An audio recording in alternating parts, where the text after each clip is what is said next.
اور یہاں پر آپ کو اپڈیٹ کریں کوئٹہ سے، جہاں پر زرگون روڈ پر سرینا ہوٹل کی پارکنگ میں دھماکہ ہوا ہے، جس کے نتیجے میں ابتدائی جو اطلاعات آ رہی ہیں اس کے مطابق 3 افراد جاں بحق اور متعدد کے زخمی ہونے کی اطلاعات ہیں۔ آپ کو بتائیں اس حوالے سے پولیس کا کہنا ہے کہ دھماکہ سرینا ہوٹل کی پارکنگ میں ہوا، جبکہ پولیس کے مطابق اس میں 13 افراد کے ابتدائی طور پر زخمی اور 3 افراد کے جاں بحق ہونے کی اطلاعات آ رہی ہیں۔ آپ کو یہ بھی بتاتے چلیں کہ دھماکے کی نوعیت کے حوالے سے ابھی تک کچھ بھی کہنا قبل اس وقت ہوگا، کیونکہ دھماکے کی نوعیت کا تاحال تعین نہیں کیا گیا، لیکن جو ابتدائی معلومات ہیں وہ ہم تک پہنچی ہیں۔ اور آپ کو بتاتے چلیں کہ دھماکے کی اطلاع ملتے ہی فائر بریگیڈ اور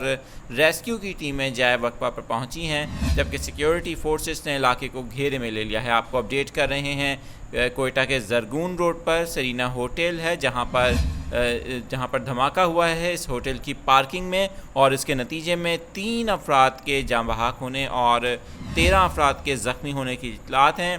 یہ ابھی ابتدائی معلومات ہیں اور خدشہ ظاہر کیا جا رہا ہے کہ زخمیوں کی تعداد اس سے زیادہ بھی ہو سکتی ہے، لیکن دھماکے کی نوعیت کیا تھی یہ ابھی کہنا قبل اس وقت ہوگا، کیونکہ پولیس وہاں پر پہنچی ہے اور سیکیورٹی فورسز نے جو ہوٹل ہے اس کو گھیرے میں لے کر ابتدائی جو تحقیقات ہیں وہ شروع کر دی ہیں، اور زخمیوں کو ہسپتال منتقل کرنے کا سلسلہ بھی جاری ہے۔ آپ کو اپڈیٹ کر رہے ہیں اس دھماکے میں 3 افراد کے ابتدائی طور پر جاں بحق ہونے کی اطلاعات ہیں۔ یہ ایک ابھی ابتدائی خبر ہے، اس میں مزید بھی اپڈیٹس آتی رہیں گی، آپ کو اس حوالے سے مسلسل اپڈیٹ کرتے رہیں گے۔